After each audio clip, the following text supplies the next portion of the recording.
स्वागत है आपका जन जन की आवाज में। एक चिराग जो नयार घाटी को रोशन कर गया। ठाकुर सुंदर सिंह चौहान की अंतिम विदाई।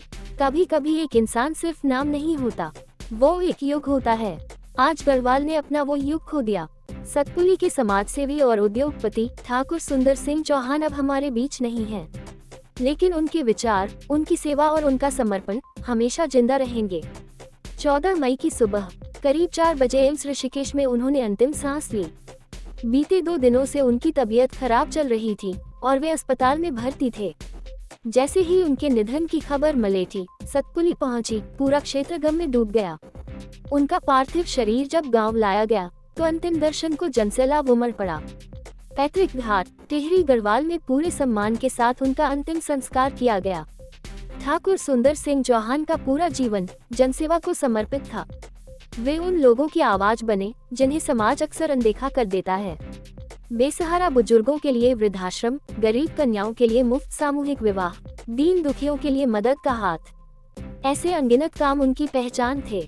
उन्होंने 100 कन्याओं की शादी करवाने का संकल्प लिया था और ज्यादातर विवाह उन्होंने अपने जीवन काल में पूरे कर दिखाए।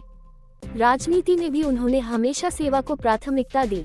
उत्तराखंड क्रांति दल से लैंसडौन सीट से चुनाव लड़ा और 2017 में निर्दलीय प्रत्याशी के रूप में चौबताखाल से मैदान में उतरे। वोट भले कम मिले, लेकिन लोगों का सम्मान हमेशा मिला। उनकी सोच थी पलायन नहीं, पहाड़ में रोजगार। उन्होंने स्थानीय उद्योगों के जरिए कई युवाओं को गांव में ही रोजगार दिया। उनकी प्रेरणा से कई प्रवासी भी गांव लौटे और खेती किसानी में जुटे। उनके बेटे जितेंद्र सिंह चौहान, जो सतपुली नगर पंचायत के अध्यक्ष हैं, अब पिता की परंपराओं और सेवा भाव को आगे बढ़ा रहे हैं। परिवार ने साफ उनके निधन पर उत्तराखंड के कई बड़े नेताओं और समाजसेवियों ने गहरा शोक जताया। आज जो है बड़ा बेहद दुखी का प्रश्न हमारे सामने, बड़े दुख के भरे हुए हम लोग। कल उनकी 3 बजे जो है एम्स ऋषिकेश में मृत्यु हो गई चौहान जी की, और 77 साल के 2-4 दिन ऊपर हुए थे उनको। तो हम ईश्वर से कामना करते हैं, परमपिता परमेश्वर से, कि वो जहाँ भी जाएं, स्वर्ग में जाएं, वैकुंठ में जाएं, उच्च प्रकाश और बैतरी पार हो जाएं। और आज जो है उन्होंने अपने जीवन में जो काम किए हैं उसके हम जो है कोई भी प्रशंसा नहीं कर सकते हैं। कन्याओं का दान हुआ, ये भी चलता रहेगा। जो वो छोड़ गए यहाँ पे वो अधूरे नहीं होंगे, पूरे होते चलते जाएंगे। सबका जो है जैसे भी उन्होंने अपने उनको बच्चों को भी समझा दिया कि भाई ये जो कम ना हो, आगे बढ़ते रहें। बच्चों के आपस में बड़े प्रेम से, और बहुएं जो उनको बिल्कुल सही ढंग से अपने उसको रखें, और जैसे वो समाज के प्रति अपना सम्मान रखते थे उसी भांति जो है सारे बच्चे भी रखेंगे।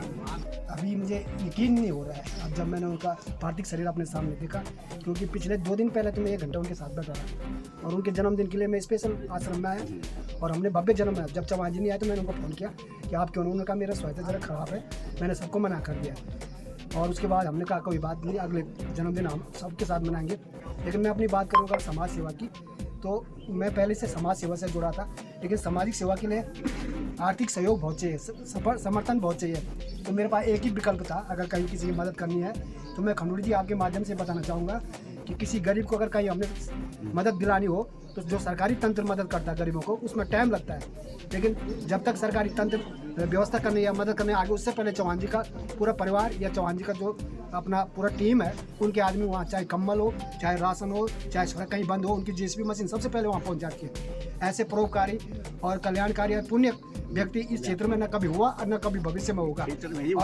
और आज हमको जो मान सम्मान जो हमारे वो एक लेबल लगा है सामाजिक कार्य, उसमें कहीं ना कहीं अगर सहयोग है और वो नाम अगर उसमें काम उनका मेरे को मिला है तो वो चौहान जी का बदौलत। आप सब भली भांति जानते हैं खंडूर जी कि लोग हमको कहते हैं कि चौहान जी का दाएं हाथ, तो चौहान जी का दाएं हाथ केवल यही इसलिए है कि हम जो गरीबों की जो मदद करते हैं वो माध्यम जो है उनके माध्यम से है, क्योंकि वो संपन्न व्यक्ति थे और दिल खोल के वो हमारे। चौहान जी के जाने से इस क्षेत्र में क्या मानता है, कितनी क्षतिपूर्ति हुई? बहुत क्षतिपूर्ति, 300 लोगों को रोजगार दिया है।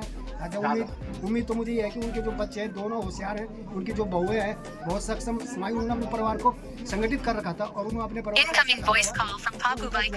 पीछे जो काम छोड़े हैं उनका परिवार जरूर करेगा, ऐसे में उम्मीद। क्योंकि उनका जो बेटा है जितेंद्र, वो सक्षम है, वो बहुत कम बोलता है, लेकिन वो समाज में अपने पिताजी के साथ कंधे से कंधे मिला के रहता था। और उम्मीद करता हूँ कि जो काम चौहान जी ने छोड़े हैं उनका बेटा जितेंद्र करेगा, जो वर्तमान में नगर पंचायत अध्यक्ष भी। पूर्व मुख्यमंत्री त्रिवेंद्र सिंह रावत, पर्यटन मंत्री सतपाल महाराज, पूर्व शिक्षा मंत्री प्रसाद नैथानी, व्यापार मंडल सतपुली और अन्य संगठनों ने उन्हें गढ़वाल की आत्मा कहा। खुद एक चिराग बुझा है, लेकिन उसकी रोशनी अनगिनत लोगों के दिलों में जलती रहेगी। ठाकुर सुंदर सिंह चौहान अब भले हमारे बीच न हो, पर उनकी सेवा, सोच और प्रेरणा आने वाली पीढ़ियों को रास्ता दिखाती रहेगी। गढ़वाल उन्हें कभी नहीं भूलेगा। उन्हें शत शत नमन।